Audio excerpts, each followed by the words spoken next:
got the old Sterling chassis from Victor. You know, it was a runner. I shortened it and put in a screen floor in typical old school buggy style. The thing is, after kind of ruminating on it a bit, I decide I'm only going to use a piece of it. The VW suspension is bulletproof. It's a great choice. That's why they make dune buggies out of it. But I'm not looking for a great choice. I'm looking for something different, something unique. The big departure from every other old school dune buggy is I'm not using the Volkswagen front suspension. So first thing, off with the front. All of my ideas have been leading up to this. I've just been thinking about it. Basically, I have to build it complete to see if it works. Another leap of faith.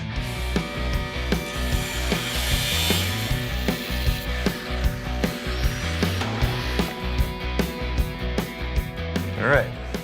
Start of a great project. Whole new turn of events. In losing that Volkswagen suspension, I want to kind of lend a hot rod flavor to this. Concept for the front axle and suspension is basically Model A. Model A tie rod and components. Model A front spring. Model A hubs and spindles. You can smell it, it's very old, don't you think? It's disinterested. It's just, dune buggies don't get the passion they deserve. Look at this. He's on Victor's team. I got a piece of pipe that will be the axle, and I'm putting the spindles, kingpins, hubs, and rims of the Model A car on it. So it'll have a radius rod, basically the same formula you'd see on a hot rod front suspension, except for this. This is the trick element of this design. Typically on a car like a Model A, your leaf spring is mounted in the center on this perch, so you just have a spring action. And I mean, it does articulate a bit, but you're always flexing the spring. What this does, with these shackle bolts, this piece here goes inside it, and it allows the entire front axle to swing without putting pressure on the spring. In other words, if you're coming up on a sand dune and this front tire lifts, it would potentially cause the rear tire to unweight and lose traction. So as you come onto the different terrain, the whole front axle swings and it leaves the two rear tires planted. That's really the one thing that sets this car apart from the rest, you know, the cool factor of, oh yeah, it looks like a hot rod, but it also does this articulating thing, which gives it traction in the sand. So now we've got the patient on the operating table. It's time to get funky. I trimmed it up a little bit to fit the Volkswagen suspension. And hey, it's a dune buggy, you know, it can look a little chopped up. That's what I want. I want it to look like a mutant. Don't be distracted by the crusty look. This is not a rat rod. This thing is gonna shine up. The thing about this car is in shortening the chassis, the wheelbase got really shrunk up. It's purely visual, you know. Maybe if you tried it again and again, you'd come up with a formula for ultimate performance. I'm just going for the visual aspect of it. It's gotta look long and lean. Yes. Looking through my dark helmet, everything seems to be perfect. I'm using this really heavy 2-inch tube, 1/8 wall. See where I'm going with this? And I'm just trying to create a truss structure to extend the wheelbase and keep it really strong. All that noise and sparks and stuff is all led up to this. You got your pivot, check. You got your sleeve that allows clearance to the fitting, check. That goes on there, check. And then you got your thrust washer, trap it all together.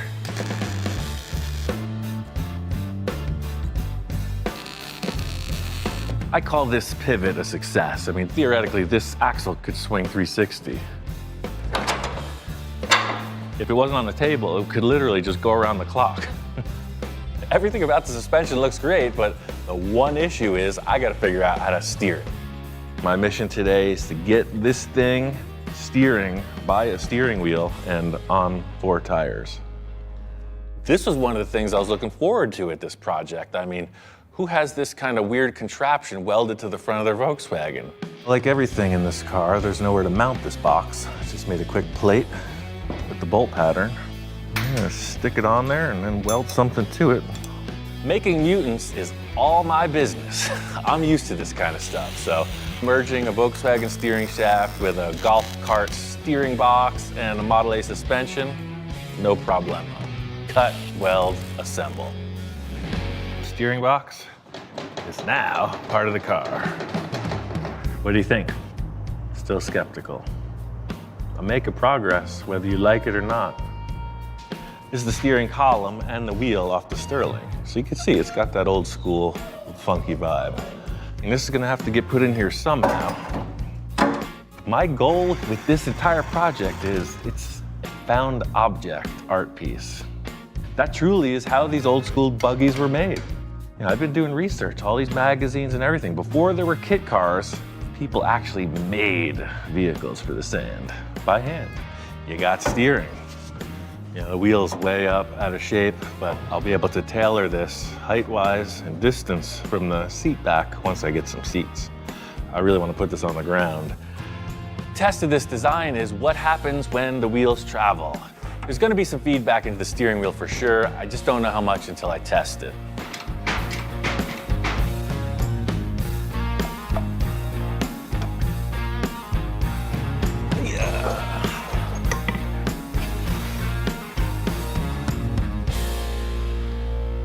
Ready to witness the greatness? Check it out. Look at that. Smooth. So not only do you have the up and down bounce, but without the bounce, you have this swivel.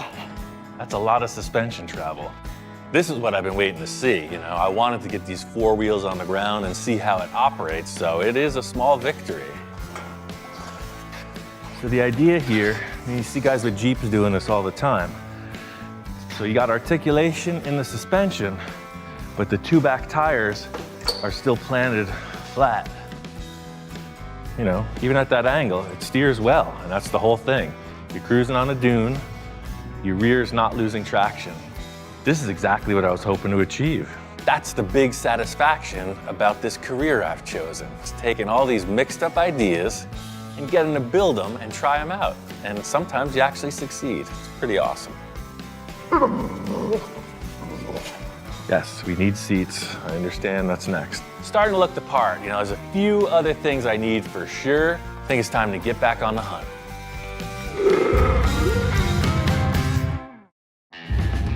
Decided to swing by my friend Robin's workshop. I'm really hoping to pick up some seats from him for my dune buggy. Walking in right away, it feels like home. There's stuff everywhere. This guy's got the treasure. This looks like my kind of place. What's up, man? How you doing, man? Man, good to see you. It's been a while. You got stuff. I have a couple seats, Italian car seats from the 50s. Yeah. They're nice. I kind of don't want to beat them up and change them. I have a couple Italian cars from the 50s. Right. Couldn't keep my eyes off of that. Yeah, this is a crazy. 56 Vespa Ape, and it's a coffee cart, and I really just fell in love with it. Yeah, me too. That's the crazy thing. It is basically a scooter, but it's a pickup truck. And it's steel, right? Is it aluminum or steel? It's all steel. If you could fit in this. Oh, yeah. This is my kind of ride. Yeah. Man, definitely cool, for sure. I'm taking Ian around my garage, and there's just a lot of stuff that he had never seen before. So what's this? So if you don't fit in the three-wheeler, the next upgrade is the four-wheeler. 4 wheels, 2 wheels, and 3 wheels. Yeah, if you get two Vespa scooters and Right. and you weld them together side by side, you get, That's what you get. yeah, Vespa 400. The clincher for me is this 4-wheeled Vespa car. It's a micro car. And when I say micro, I can't stress that enough. Robin's up in the rafters. There's dust coming out of every corner. I don't know what he's doing up there. Whoa. Yeah, I pulled these out of my junior high math class. These are actual Herman Miller chairs. He's saying these are Herman Miller chairs, school chairs or something. I guess they were a mass-produced item, and now today they're collectible. Dude, these are perfect. I'm looking at these things like, this is perfect. They're very light, they're fiberglass, they've got the 60s flavor. Yeah, these I think are right for me. We just got to come to some kind of arrangement, because if they're worth a fortune. Well, I just saw a pair like this go on eBay for 1,200 bucks. That would make my car worth at least $1,300. These are awesome. Are you happy with this trade? Yes, this works for me. I need those seats and he needs them seats, and now everybody's sitting pretty. Unbelievable. I mean, this is like the best possible case scenario for my project and hopefully for his project. I'd say mission accomplished. These seats are a good step-off point to get the rear section of this buggy in action.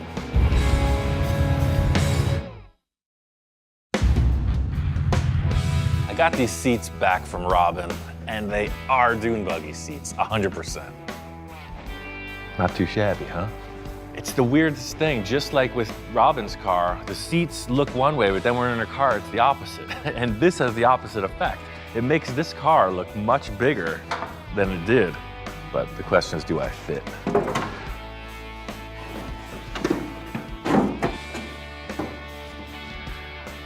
Sometimes you never know what you're getting yourself into until you just go for it. The thing I needed with this project was minimal offset of my big carcass. You know, I needed a thin fiberglass shell so I could sit back in the vehicle, and these were exactly that. What do you think? I think he's into it. Typically with an off-road roll bar, you want it as strong as possible. So you make all your measurements, you fit it in, weld it. Roll bar is primarily for looks, like most of the old dune buggies, so I could pull it off by using 2 pieces. Speed buggy roll cage. You know, it's just enough to represent off-road. Real crash scenario, I don't think any of them did much. And hey, I got nothing to lose. Take the body off, mount some seats.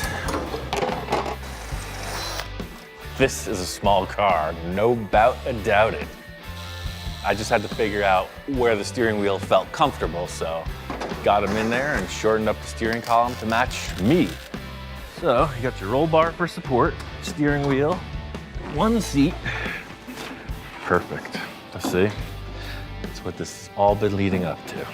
I want that cartoon monster feel, you know? That's the whole idea here. Big giant ape in a little car. Whoa. I knew from the jump I wanted to use a beer keg for a gas tank. Beer keg fits behind the seats perfectly. Don't need a ton of fuel in this thing. It's got a stock Volkswagen engine. That goes right into place as it should. This is exactly what would be in a vintage dune buggy. That Sterling was a period piece. So what it is, I think it's a big bore, single port with this carb adapter. So it's probably high compression. I mean, it ripped in that Sterling. It really moved out. It's a good engine. So I think in this lighter vehicle, it's gonna be all right. The engine wasn't this nice in the Sterling. You know, the innards are what they are. I just took off all the sheet metal, cleaned it, painted it, reassembled it. So it's as it was in that car, and you could see it did some pretty hairy burnouts. I envisioned this whole car from the start having a Model A grill shell. You know, that's the whole hot rod look. Just chopped it down. I put this mesh in here. Nothing says hot rod like Model A. And basically, it sits like that. Still unimpressed. If I was building a Corvette or something, he'd probably be like, you know, dogs love Corvettes. So this is mechanically there. I could literally hook up a battery and some cables and brake hoses and drive it. But cosmetically, it's not what I need. I need something that's just like, pow, you know. I like the funky style. You know, I want it to be like, whoa, nobody looks past it. So that's the challenge. Black car, red rims, everybody's seen it. I gotta get to thinking. Like almost everything I do, there's no way to figure out if it's gonna work or not without just doing it, so it's time to get busy. Color says everything about a vehicle. You know, this is a good time, fun toy. It's not like a scary looking mean machine. You could really give the vehicle different flavor with a different color. I want that light reflectivity of a white base coat, something that really is blinding in the sunlight. In addition to some of this stuff. I call it Little Daddy Rock. He's hooked me up with a lot of metal flake for different projects. And he has this new stuff called Snowblind White. White dune buggy, white metal flake. What could improve on that? Some of this. This is glow in the dark, top secret. Something about the late 60s, early 70s, you know, you had this like monster-fed cartoon monster stuff. I remember like glow in the dark model kits were a huge thing. I want the car to reflect that time period. So, you know, I'm thinking, I have not seen a glow in the dark dune buggy. This might be the next big thing. Every time I've used metal flake with auto paint, I just mix up about a half a cup and then I pour the stuff in there. How much do I put in? I don't know. I'm gonna dump a lot in there. Oh man, that's fantastic. And I'm gonna put a lot of this in. Because this hopefully will change the color to more of this eerie glow yellow tone. Do I need that much glow? I don't know. I don't want to have not enough. Like almost everything I do, there's no way to figure out if it's gonna work or not without just doing it. So I'm gonna paint up a couple parts and test it out.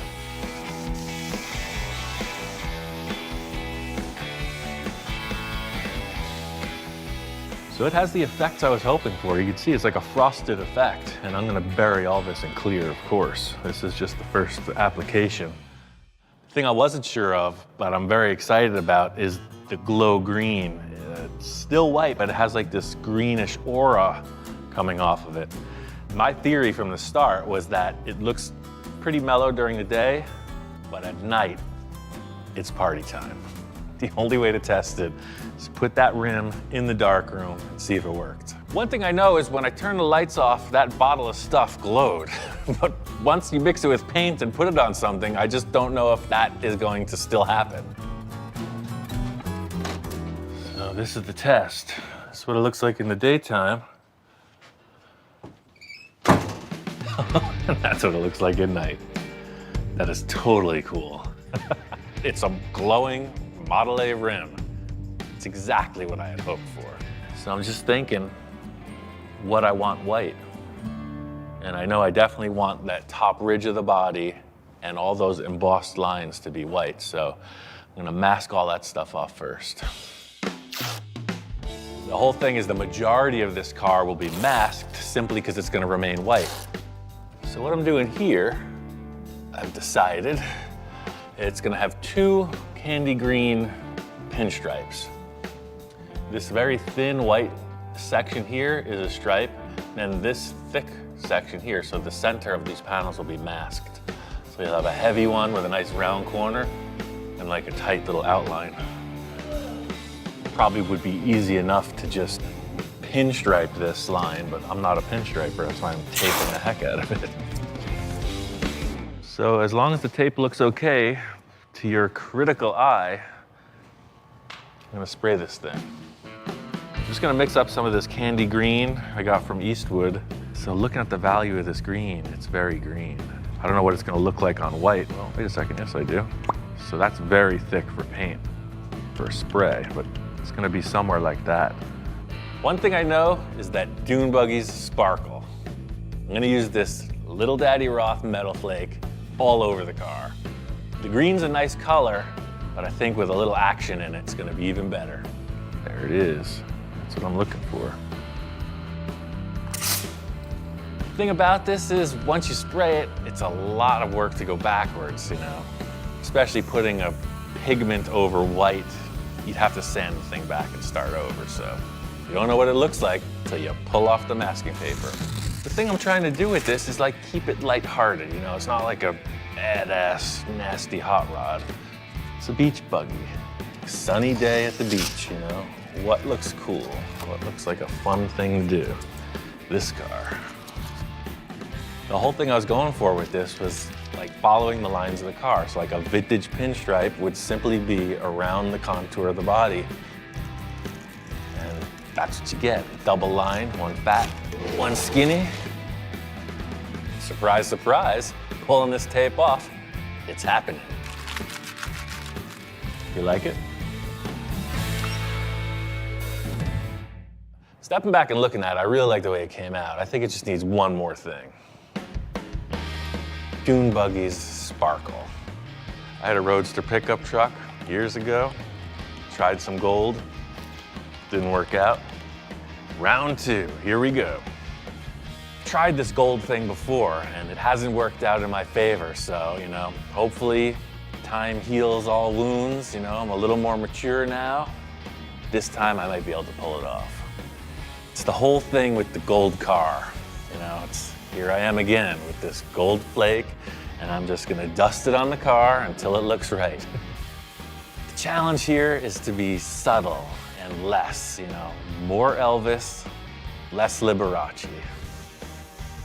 Progress-wise, everything's really fleshing out. You know, the paint scheme is looking good, all the fabrication is basically complete. It's all about getting this whole setup to the event, you know.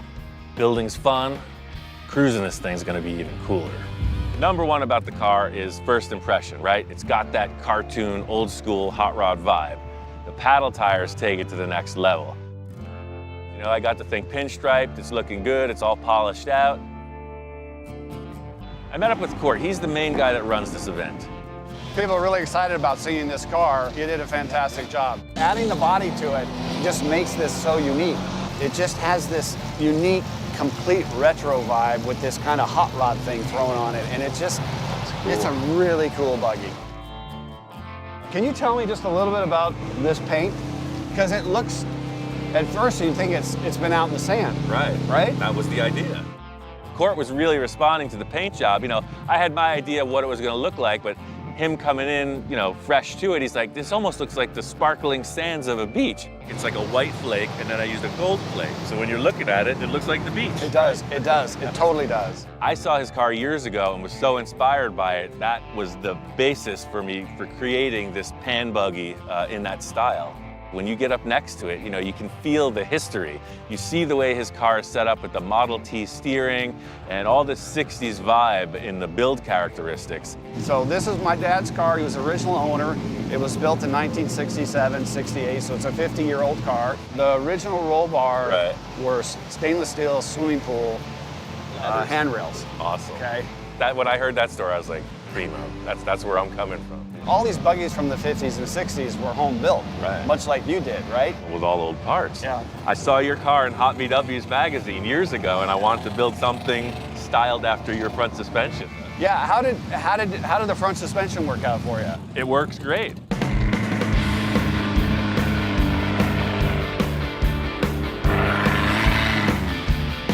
The thing about this suspension design in Court's in my car is that it is specifically designed for these tight sand dunes.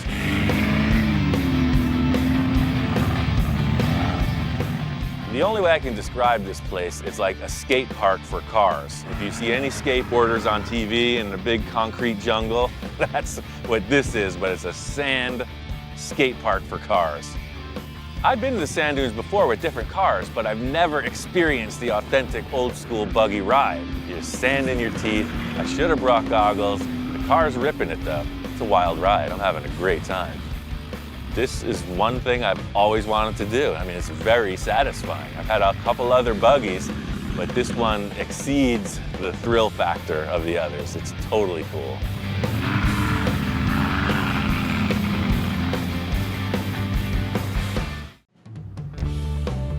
My friend Mark, he's a great client. I've done a bunch of projects with him.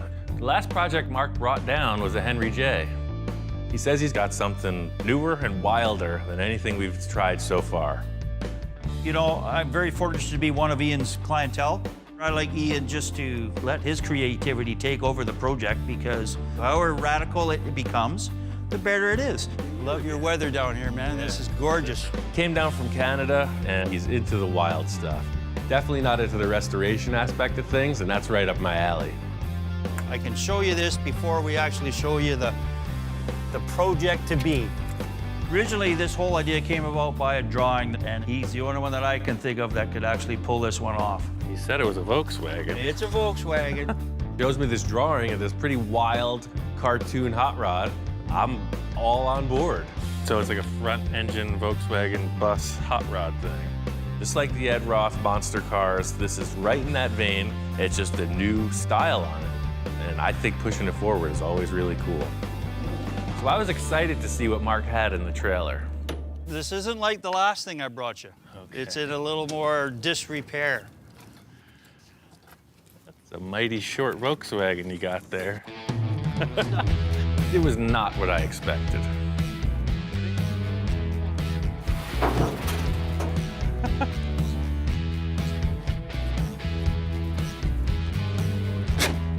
Here come the clowns. Must have been a rare factory option. Mark pulls out this shortened VW bus and just a ton of other random parts from the trailer. The drivetrain on this thing is, it's out of a 1965 AMC Rambler. You know, very unique, you know, you don't find them anywhere. A fine piece of machinery. This engine looks pretty rough, but Mark says it's a runner. I don't mind seeing a crusty old engine. It's all about what's happening inside. I know we can clean and paint it. Somebody stepped the chassis down pretty good. This came off a 34 Plymouth rat rod that I had bought. So I thought, well, let's throw AMC running gear in a Plymouth frame, and then now we're gonna put a Volkswagen body on it. You know, let's mix up all of it. I like having clients that are all on board. You know, they think I can accomplish anything. Unfortunately for me, the anything gets wilder and wilder. The big challenge is to make it look like the drawing. The stuff Mark's pulled out of the truck looks nothing like what we're going for.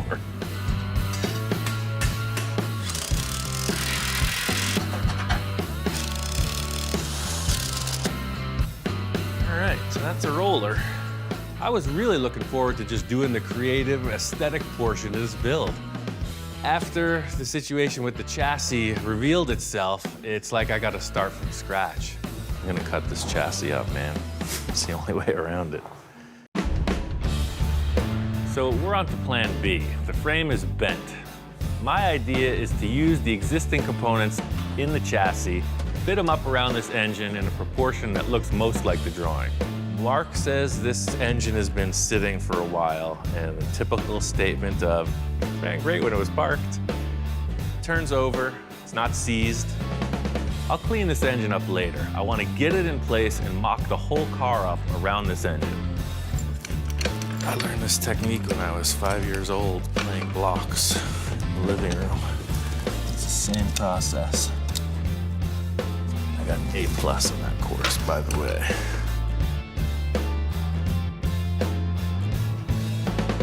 I cut up this van for a project I just finished. We only used the chassis and the mechanical components. I cut the whole rig in half. While I was doing that, I was thinking ahead to this, and I saved all the sheet metal parts that we're gonna use for this one.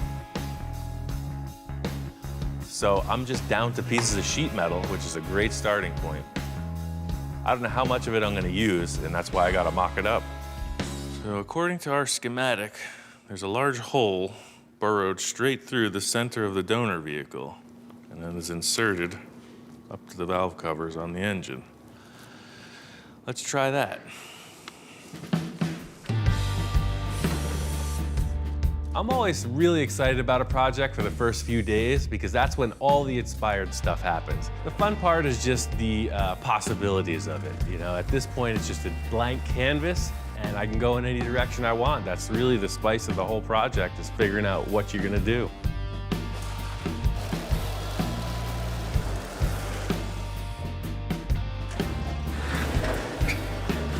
This drawing is done by an artist named Johnny Jalopy.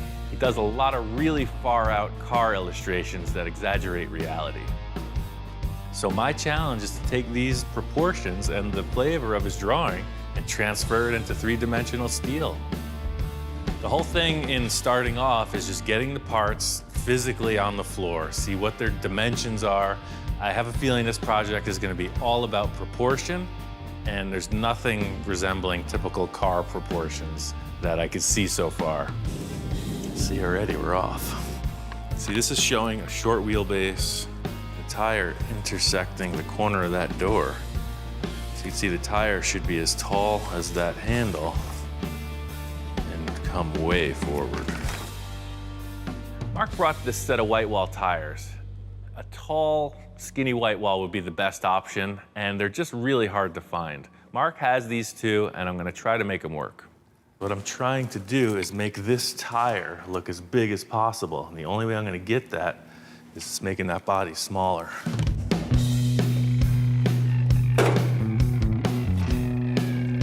Well, it's apparent this whole thing just got way more involved than I first considered.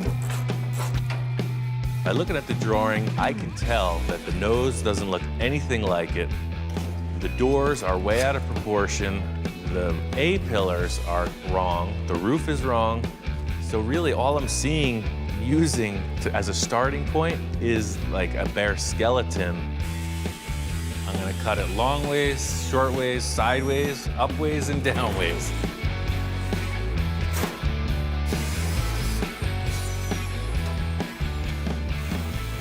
Well, the whole thing with this chassis is it's set up as like a T-bucket hot rod.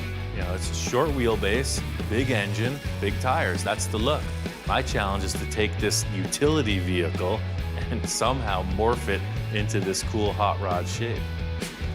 If you ever sat in an early model pickup truck, 34 Ford, for instance, they're miniature. So this is just getting closer to those proportions. I basically just need to shorten the door by a foot. Any moving part, once you start sectioning, it starts to get a little sketchy. I chose to leave all the latching mechanisms and the hinge mechanism in place. That way I had a 3-point reference, 2 hinges and 1 latch. By leaving all the factory components in place, it's just a huge time saver. All I did was cut through the sheet metal and put it back together. I think I'm onto something. It's looking good. I like the proportions of the lower half of the body, but there's really no other way to go about this other than to recreate an entire new top of the car. We're not out of the woods yet, man. This is a good start. I'm gonna put this good quarter panel on and see how it looks. It's all about moving forward.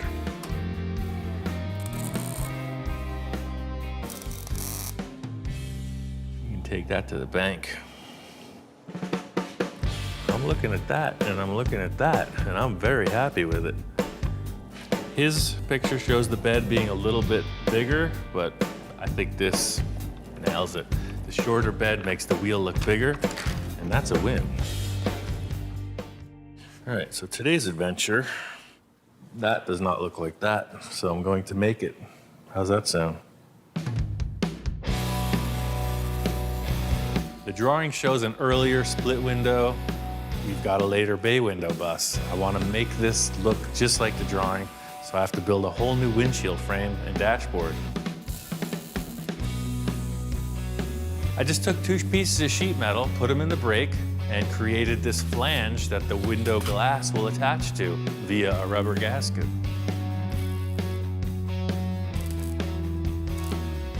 Next, I made some cardboard templates that'll represent the glass. Then, I built the top and center of the frame.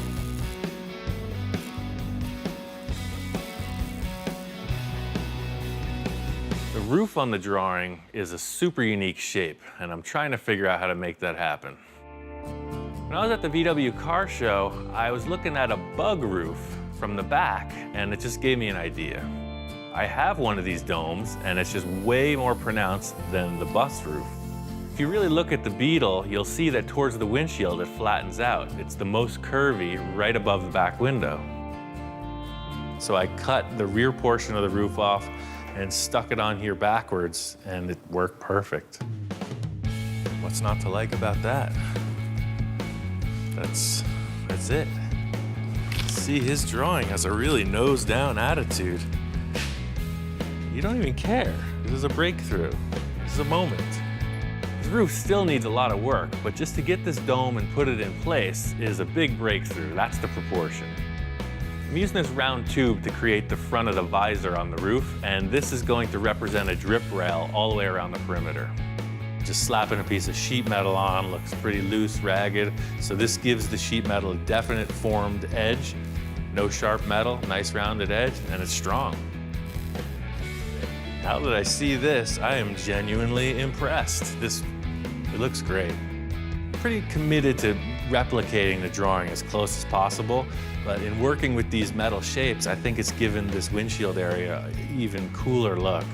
This is just a little more radical. You got some really cool dimension as compared to this, it almost looks flat. It was nice to end the day on a positive note. I'm gonna talk to Mark about the engine situation tomorrow. If we can't find another engine, and this could really set us back. I got the whole front windshield established. The next big challenge is the rear portion of the cab. The drawing doesn't really show what's going on back here, so I'm leaving that open to my interpretation. I got a cool idea where I'm going to utilize the rear tailgate of the van and split it in half and make two. The portion with the rear window will be back here, and then the lower portion with this detail of the body sheet metal will stay here. Being that the cab is so much narrower, the whole rear window frame and the rear hatch have to be reconfigured. It'd be nice to just cut it in half and put it in place, but all the proportions are changed. Taking all the leftover pieces of the car and just refitting them in a way that the hinge mechanism will work and the rear hatch will open and close smoothly. It's just way smaller. So, you want to ride this thing, don't you? I know I do. That opens, you got your breeze. There's room to cruise, man. It's gonna totally work. So, the second part of this is the lower hatch. I'm gonna leave the center. It's twice as much welding. I'm gonna put both sides inward.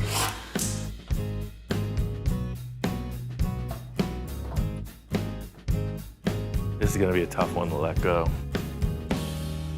This is coming out cool. Look at it, it's a miniature Volkswagen. Critical element in every build is the envisioning tool. You know, I don't know who else uses one of these, but I've got a number of them.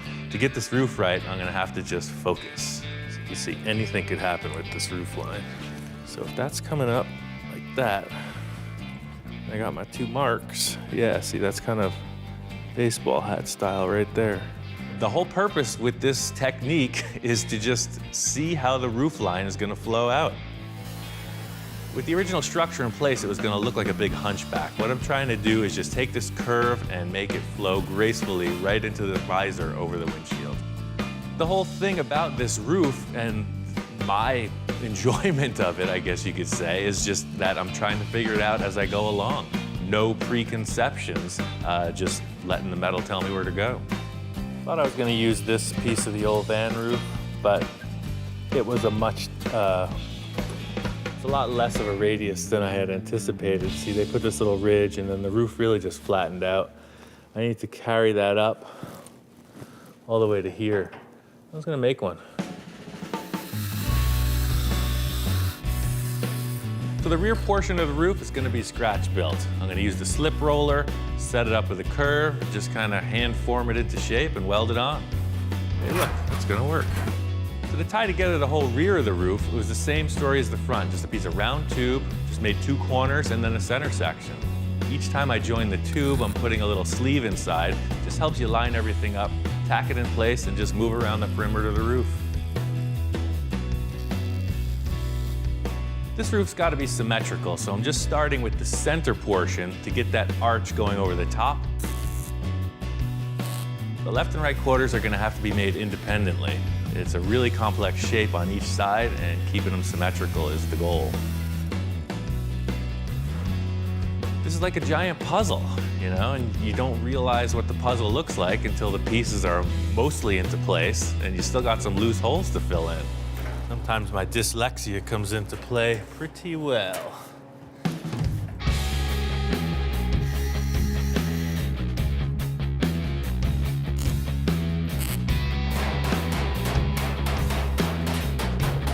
These rear quarters are pretty complex. I'm thinking it's going to be the easiest way is to just create a series of triangular shapes, tack them together, and then hammer and dolly them into shape.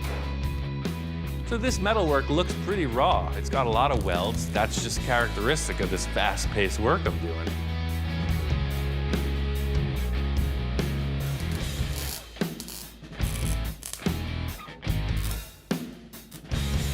Yeah, actually, from this view, that's the drawing. It's totally got the feel of it. The thing that did it was the raking of that drip rail. That no car does that. So only a drawing does that. You can see he's showing a really high crown over the whole thing. I thought I was losing it in the rear area, and it did come down a bit, but it's still pretty hyper-exaggerated. Getting the roof figured out was a big hurdle, a big success, but I really want to get this engine figured out. I'm gonna get on another Skype call with Mark and figure this out. Ian, how you doing, buddy? Hey man, how's it going? Oh, good, man. I'm out of here in a day. So, Oh, cool. And I'm stoked because I got some news for you. Yeah, I have an engine. right on. I'm out of here tomorrow, so my plan is to get home, get this thing loaded, and I'm driving it down to you, and we're gonna put it in this buggy together. That's great. The sooner I can get it down to you, the sooner I can bring this thing home. I'd like to bring the van home with me, because otherwise I'm just coming back with an empty trailer. But I'm there to help you, buddy, so whatever it's gonna take, but I'd really like to bring this thing home. Okay. I don't know how you feel about that. What's your time frame? Well, I'm out of here tomorrow. So it's 2 days to get home, another 2 days to get there, so within a week, buddy. Okay. What do you think? How long you staying? 6 months? Oh, is it gonna take that long to put the engine in? Or what? I don't know. I'm No, still. I could stay a week. Okay. You can do it? I know you can. Oh, I could do anything. Yeah, sure. I thought I was making good progress on this, but Mark tells me he's gonna be here in a week, and he wants to take it home with him. I got a lot to do to wrap this thing up, and only a little time to do it. Even though the fabrication is not 100% finished, I needed to get this filler on here, compare it to the drawing, and just see where they're at. Just getting this thing skinned out so that it has its final appearance is a huge hurdle. Have to get finished with the last few elements of fabrication, firstly being the dashboard. I slept with this under my pillow last night, and I thought that I saw something in the dashboard. The drawing isn't very revealing on what the interior of the thing looks like, but I see this little bulge in the line of the dashboard, so I just want to incorporate that element. I'm all about just making things go quickly. So instead of forming something to be the dashboard, I had a pile of stuff, and I think I could find what I need in there. I just need to get away from this bodywork for a while. So instead of standing here in the same spot, I'm gonna move over 10 feet and dig a hole under the table. Something like that. This is a piece of a semi-truck exhaust. I'm thinking the dashboard's gonna be a semicircle, so any tubular shape. It could be a muffler, it could be an exhaust pipe, who knows? I got tons of round metal shapes, and if I can find one I can cut apart, I just put it back together. I think this tube will be perfect for the dashboard. As long as it's long enough, I can split it in half. The idea is cut this thing in half, then I have twice the linear footage, mock it up in the body and see where I need to splice it.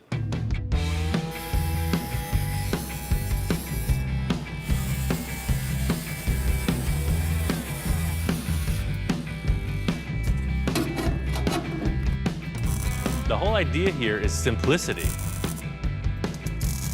It's just gonna be a rounded shape for the dashboard, and then an element in the center that represents that curve in the drawing. This looks kind of cool, but I think it just looked better with a larger diameter. Just make a pretty good dog bowl, huh? Single serving. Muzzle, come on, muzzle. Want some water? Thirsty? Come on. Went to fill the dog's water bowl, and I had an epiphany. Wait a second. I was all set to mock up one of those other shapes on the dashboard, and it just occurred to me that I was filling up the perfect thing to go on the dashboard. I think we're just gonna trade out somebody's water bowl. Here you go, drink up. Look at that. Now that is a shape. Stainless steel. You need this? I didn't think so. Right away, I can tell this dog is attached. He's had his face in this bowl since he was born. So there's a level of attachment, and I'm gonna have to break it. This is being repurposed. It's just part of what we do here. I know, it's your favorite accessory, but look at that. You have that look of detachment in your eyes. It's time to grow up. It's time for a next chapter in his development. I can put some kind of a gauge right here on this face. This is gonna be painted and finished like the rest of the car. I'm just looking for the right shape.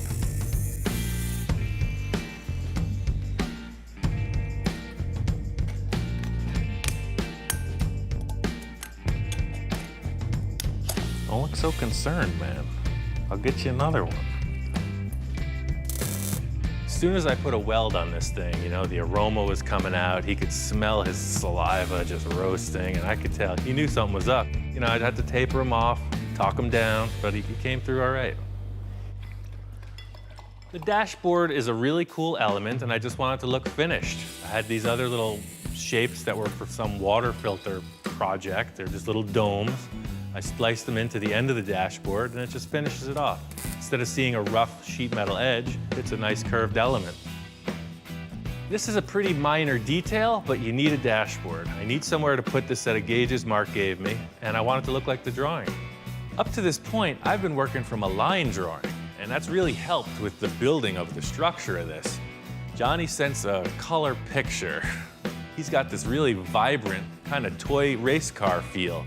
To see a colored in rendering of what the whole thing's supposed to look like, that gives me an idea of the finish. I got this Cruise Night blue metallic from Eastwood, and I added some blue metal flake on top of it. I want to finish the dashboard and paint it first, just to see how it looks. This dashboard is just one hurdle along the way. This is a marathon. Seeing the color rendering of the car really made me want to make this paint job nice. The whole idea with a finished paint job is that it's mirror straight. The easiest spots to pick out are your long, flat panels. Second thing is all your edges is just trying to get these lines razor straight.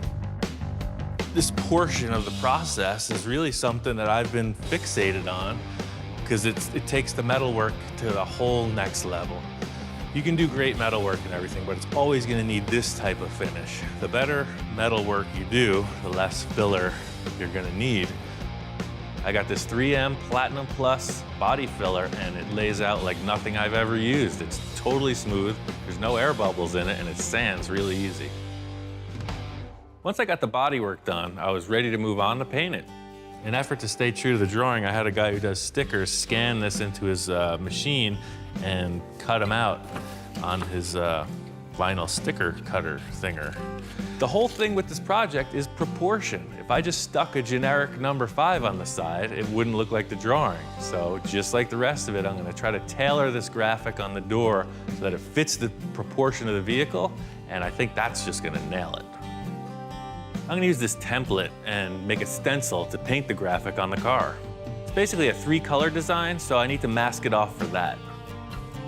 I've been talking back and forth with Johnny all throughout the progress of this. When he sent me the color drawing of this thing, I could tell he's really pumped. I could never imagine anybody taking a drawing of mine and building it in real life. Of course, it's a dream.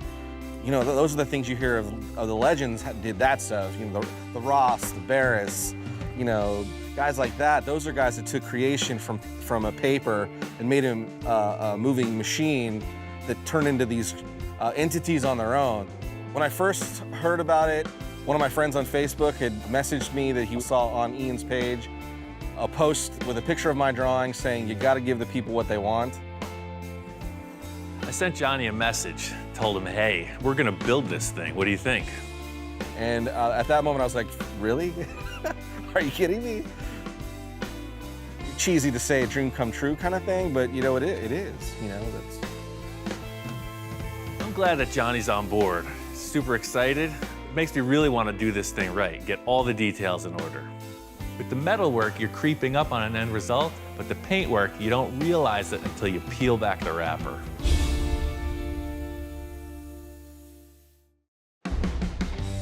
The whole thing with paint work is it's all setup time. Just like with the block sanding, this graphic takes a ton of time to lay out with the tape work. You don't realize the reward until you peel back the tape, so it's all prep in any paint job. That looks great. The 5 is definitely bigger than the original one, and it looks like the drawing. I'm stoked. Getting this tape peeled back, I could see that all the work I did with the razor blade and fastening the tape to the door came out with a really good result. Yeah, look at that. Looks like a giant cartoon. Seeing this thing come from just a pile of parts to where it's progressed to now makes me just want to keep on pushing, make this thing into a full custom show car. Here it is, Mark's on his way. He says he's got a new engine, and I got a couple things to show him. I kind of put a little pressure on Ian when I was over there. I said, okay, I understand about the engine problem. I'm gonna take responsibility for that. I'm gonna get you a new one, and I'm gonna personally drive down there and bring it to you. Is that record time or what? Oh, I tell you, man, how you doing? This guy surprises me. Flies in to Canada, he gets in the truck and drives down to Los Angeles. It's pretty ambitious. I guess you're in a rush. Oh, man, it was get her done and get her down here for you. Nice. I'm pretty excited to show them what we got and to see the body in real life. Now, you ready for some bling? I got a little bling for you. Ah, that'll work. Figure that'll work? That looks just like the engine you brought before, but this one is nice. This one's out of a 1966 Rambler Ambassador. It even matches the paint color. That's cool. Mark pulled the engine out and I could tell this dude is serious. That's definitely the same transmission. I think this will just bolt right in. He's really dialed this engine in. He's all about getting it here. So I'm gonna show him what I've been up to. As soon as you said you were gonna handle that engine, I got real serious. Holy, are you kidding me? He rolls out this body. Not only is it body work done, it's frickin' painted. Oh, man. Mark was stoked. He saw that blue out in the sun, metal flake shining. I don't think he was expecting me to go that far with it. He was talking about a rat rod. I don't know, this doesn't look like one to me. This is not a rat rod anymore. This is a frickin' show car. Wow. I had Johnny send me some vector images of his graphics. He just did a computer-generated thing, and I had templates made at a sticker guy. So it's actually his 5 artwork. It's killer. Like, you nailed it. Having an identical engine was really a saving grace. The engine fit perfectly. It was a perfect bolt-in. It looks great. I just need to see it run. Just to get this thing to fire, you know, we hot wired it. Set up a fuel pump, put a couple wires to the starter and the coil, and I just want to fire it off, see what's gonna go on. Prepare for Operation Vacuum Suck. Okay. What do we got? Where's the plus? That's the minus, that's the minus. We're off to an awesome start. We got nothing. Guess what happened? Nothing. Strike 2. Here we go. Mark's off to a record start. Well, the pump worked great when you took it off, right? Yeah? Yeah, your track record, man, is like... Hey, gotta have a little bit of drama. Uh-huh. Did I hook up the wires wrong? Nope, sure didn't. That's not part of what I do. Come on. Uh-huh. He started off with a bunk engine. Now he's got a fuel pump that doesn't seem to be operating. My heart just sank.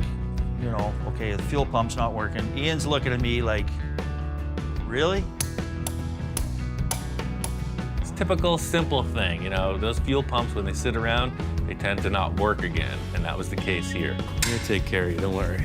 You got plan B for plan B? Yeah. He had one, so we moved on to installing his electric fuel pump.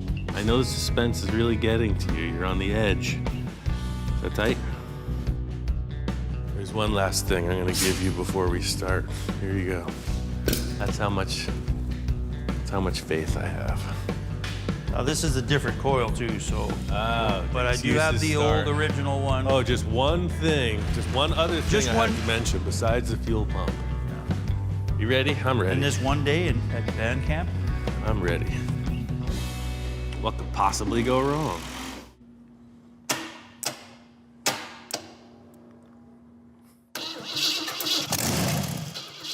Aha! Hit the starter, and hey now, it works. All right, man. You're okay after all. You know, I had faith. You're not even gonna need that fire extinguisher today. I think you're good to go, sir. I'm very happy with that. That sounds like a good engine. I think it's on to the next. Johnny's drawing is showing no radiator in the front. You just have this bare grill shell, and that's a cool look. To me, that's the most important factor of the nose of the car. Hiding the radiator in the back is the only way through this. I made all these crazy tubes to get the liquids from the front to the back. This is crash course in plumbing. I'm having to plumb these lines from the water pump under the vehicle into the radiator. And it sounds pretty easy, but when you realize how cramped and small this car is, there's a lot of bending and fitting.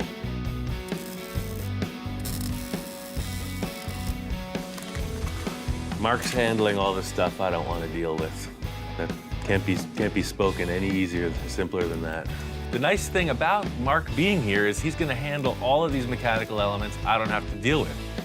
I seem to get every dirty job that Ian doesn't like to do, wiring, and which I don't mind. I'm here to help. I'll do whatever he wants me to do. I'm very busy. He's got time to kill.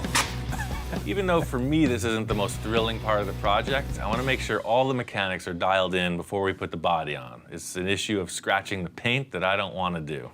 I'd say that this thing is ready to put the body on. How do you feel about that, Mark? I'm in. Let's do it. I'm anxious to get the body on there and stand back and just look at this thing for a minute or two before Ian cracks the whip and we're back at it again. Wait till you see this getup, Mark. Your prized vehicle is about to be lifted in the most cockamamie, backwoods manner you've ever seen. The way that I work is a little bit different than you'll see in other shops. Open that door, we're going through. So I got this big stick, a couple welding gloves, and a forklift, and we're gonna put his show car together with it. I'm kind of scratching my head going, really? Is this how we're going to do it? I mean, it seems a little unorthodox and unsafe and not stable. Mark was a little alarmed with my technique. You know, he's a certified helicopter engineer guy, right? And I don't think they're putting any airframes together in this manner. I got the forklift, I'm on the controls, Mark's balancing the body. The fate of his show car is literally in his hands. Definitely not a one-man job. I don't know how he was doing it before, but the way the body goes, it's got to come down the back first and kind of hug around the frame, and then the front drops. And if you go straight back, you're out. This is the whole deal. I've never seen this painted body on the chassis. That is one sick ride. Oh, look at it from here. Oh, yeah. Man. That is pretty cool.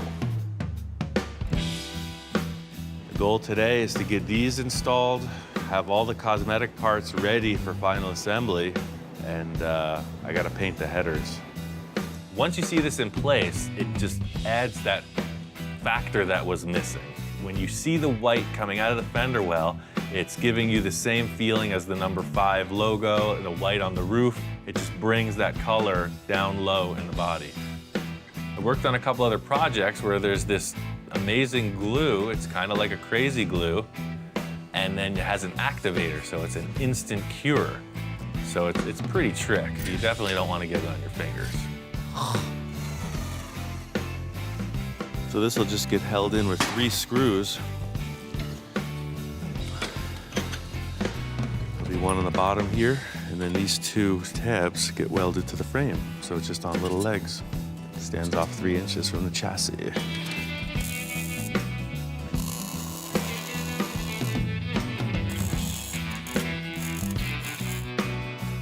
This thing is perfect, man. Check this out. It looks like the frame is going right through, like it's an actual chassis.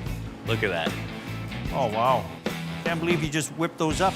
Perfect. That is. The other fabrication element that's missing is the exhaust headers.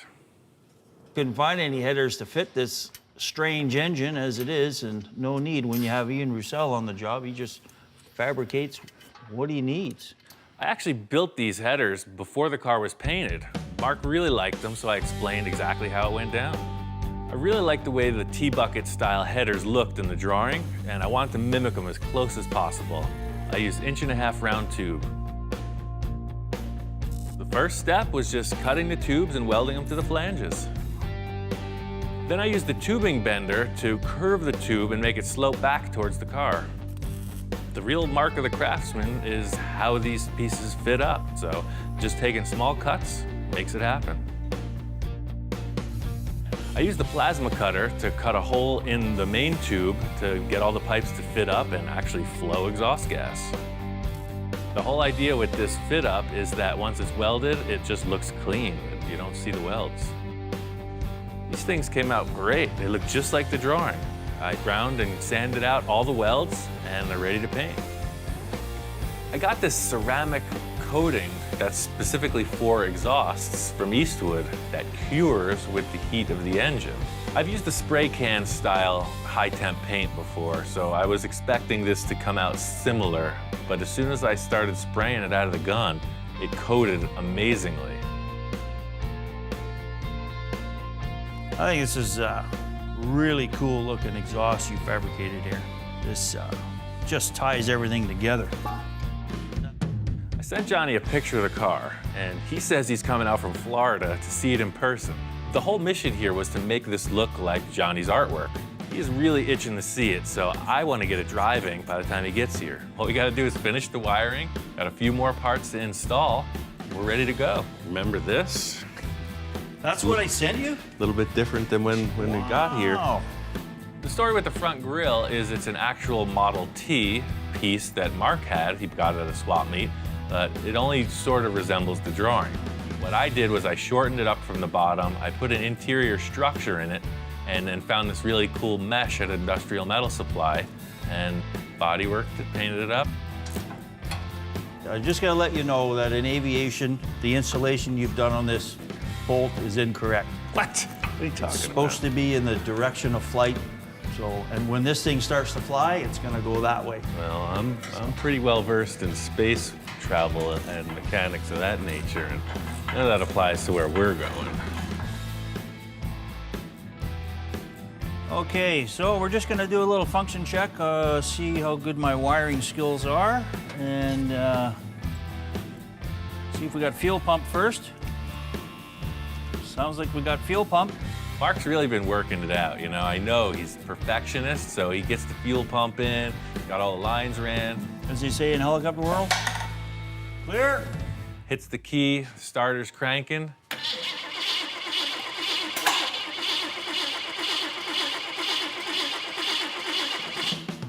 I expected this thing to fire right up, just like it did when we first put it in the frame, but we're not getting anything.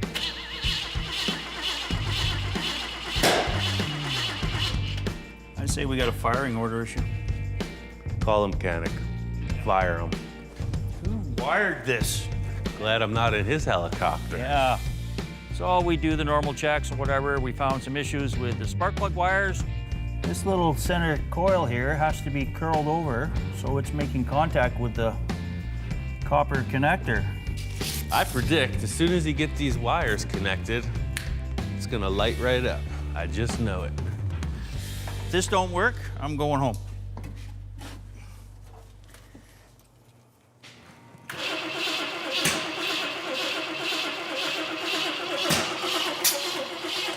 Huh. Same issue.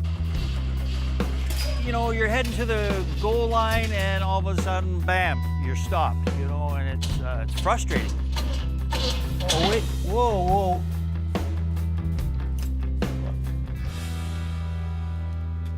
The cap's turning this way.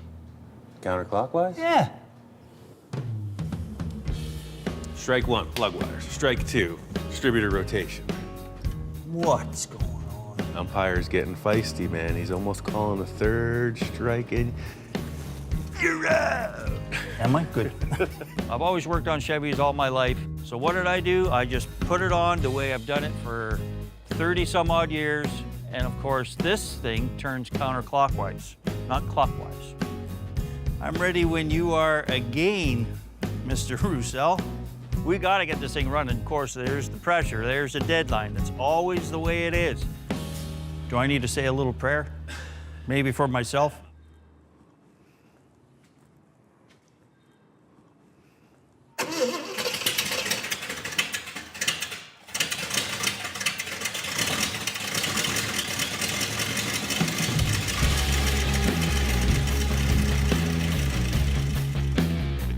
works. Awesome. We just squeaked it right through, you know, hit the key, the thing fired up. Okay, good. Who shows up? Johnny Jalopy. The word is Johnny's on his way. I think we're ready to show Johnny Jalopy. Yeah. Let's let him see his creation. I agree, sir. The coolest factor about all this was that it was a collaboration, and that's what really pushes me. Having other input really makes it a cool thing. Aha. Hey, man. Hey, what's going on? Cow. What do you think about that? Kidding. Dude, finally got awesome to meet you, brother. man. Good to meet you. Mark. Mark. What's up, man? When I first walked in, I just went, are you kidding me? It's a machine now. It's like spot on to see something that was in my brain in front of me, you know, that I can touch and feel and smell and hear.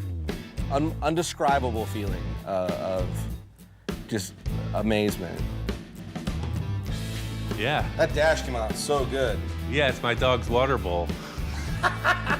He came in, and I don't know how he reacts to stuff, but it seemed like he was super charged up. Killed it, man. Right on. That's awesome. Cool. It's like, it's exactly what I thought about was a little bus thing sitting Yeah. on a tea bucket. How cool would it be to take one super crazy culture, the Volkswagen guys, and one crazy culture, the hot rod guys, and mesh that together and create something totally different. And a lot of people looking at my drawing always thought, nah, you can't do that. That's ridiculous. Well, he just did it. I love the fact that your drawing was a VW bus, so I bought the headlights, Mark got the taillights. I cannot wait to see this on the road and people going, what is that? Yeah, this is kind of where we're at, man. We're still in final assembly. I gotta detail out the headlights, Dude, I put the love rest it. of the windows and the interior in. The whole thing here is to get this truck in the trailer and show it. So it was really cool to have Johnny here to work on the thing, because then he's like hands-on, you know, he gets to respect how much effort it took to pull this off. But to be here and be able to touch it and work on it a little bit has been really cool. Trying to get the last of these windows in. Took me a while to figure out how the driver's door window mechanism was gonna happen, but I nailed that. So Johnny's doing the simple fixed window in the back, and I'm getting the last windshield panel put in. Pretty straight ahead. He says, just say the easy back window. I gave him the easy one to do. I handled all the challenging tasks. Installing windows is pretty challenging. I told Johnny what I needed from the rear portion, so it just takes time. I'm busy, I'll let him figure it out, and that's really the learning process. I'll be here fussing with this while you go on to victory. Tell you what, let me Be here doing the hard time. finish this up and I'll be right over to give you a Come hand with that. Come around and bail me out. Maybe I've just done this a lot. I don't get it. You know, I just pulled the film right off and hey, that's it. It wasn't the case for Johnny. Meanwhile, he's pulled 2 sheets of the plastic stuff off, and Johnny looks like a moron. I'm quick, man.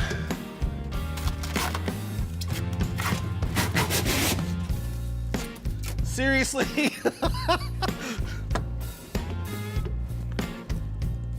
45 minutes of me trying to get plastic off flex sand, and then Ian just comes over and rips it right off. All right. What are you gonna do? Woo! Almost.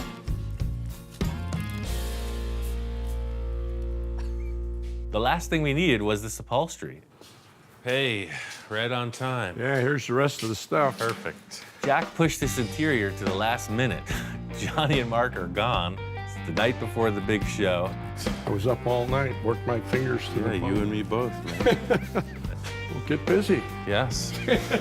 Sure. It was pre-fit. All I had to do was screw it in place, and we're off.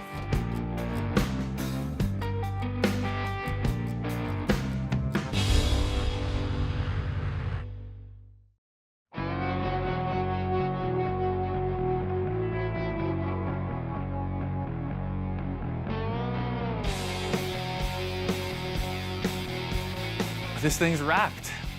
This is a toy come to life. Mark is out of his mind. Johnny is totally charged up about this. It's the coolest thing I ever seen. I'm stoked for Pomona. I can't wait for that first reaction from people when they see it.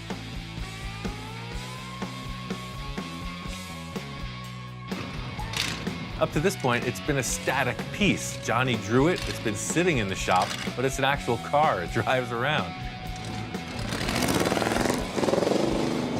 It's time to take it to the car show. We're out here at Pomona. It's a swap meet car show, biggest one in the world. Shaka, good job. Pomona, man, beautiful swap meet. I've been cruising around there this morning. Reaction on the car is all thumbs up. Probably the coolest car at the swap meet today. And cool, and way different. You know, I love it. I had never seen it outside the shop until today. So the windows absolutely glow in the sunlight, and it was like a beacon. People were hypnotized, they were drawn to it, and everybody was digging it. Well, I would think that's probably one of the most unique hot rods I've seen out here in the 30 years I've come out here.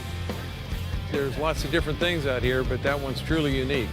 It's the cartoon driving experience that, you know, if you own this, you'll have that, you'll achieve that. It's wonderful, man. Do you know what Spaßhaber is? Guys who had fun with cars. This journey has been awesome. It's definitely going down in the records as one of the best weeks I've ever spent down here. The reaction, and it's a dream come true, and I'm almost speechless. I'm soaking it in. I can't wait to do more. Victor shows up with the Boonie Bug I built. It has the chassis of the original VW bus. It's just so cool to see that original thrashed out VW bus rehabilitated into two new projects. But that was the body that was on this car. So this is, you're looking at one car here. After seeing everything that Ian can achieve, if you can dream it, he could build it. He's a master. He's one of the main reasons why I'm an aspiring fabricator myself. He's major talent. This is kind of a step in a new direction for me because it's the wildest design I've ever worked on, and it was dictated by an artist. So it really makes me want to do more.